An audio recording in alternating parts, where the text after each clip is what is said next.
Merci Madame la Présidente. Monsieur le garde des Sceaux, dans notre République, il existe une promesse fondamentale, celle de protéger chaque enfant. Pourtant, aujourd'hui encore, des milliers de mineurs grandissent dans la peur, la violence ou l'abandon.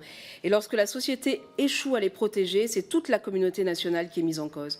L'aide sociale à l'enfance accomplit chaque jour un travail essentiel grâce à l'engagement de milliers de professionnels, mais elle traverse une crise profonde, manque de moyens humains, crise de vocation, pénurie de familles d'accueil, inégalité territoriale, difficulté d'accès aux soins, à la santé mentale ou à la scolarité. Trop d'enfants connaissent encore des placements multiples, des changements de référents, voire des situations où la protection promise ne protège pas suffisamment. Ce sont les défaillances de l'État dans toutes ses composantes. L'actualité nous montre qu'il faut agir sur l'ASE et au-delà. Il y a quelques jours, Louis, 17 ans, confié à l'aide sociale à l'enfance, est mort après un lynchage d'une violence inouïe. Protéger un enfant ne consiste pas seulement à le mettre à l'abri, mais à lui garantir une protection effective et une réponse pénale à la hauteur des violences qu'il subit. Nous devons agir sur l'organisation des services de l'État et la réponse pénale. L'un ne peut aller sans l'autre. La question des moyens est légitime, mais elle ne saurait résumer l'intégralité de nos débats.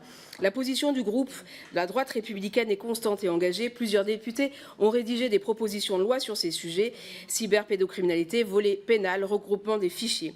La protection de l'enfant ne peut pas s'arrêter au prononcé d'une condamnation pénale. Par exemple, aujourd'hui encore, un parent définitivement condamné pour les crimes les plus graves commis sur son propre enfant peut conserver son autorité parentale et continuer à intervenir dans des décisions essentielles de sa vie tant qu'aucune décision spécifique de retrait n'a été prononcée. Monsieur le ministre, comment justifier ces situations?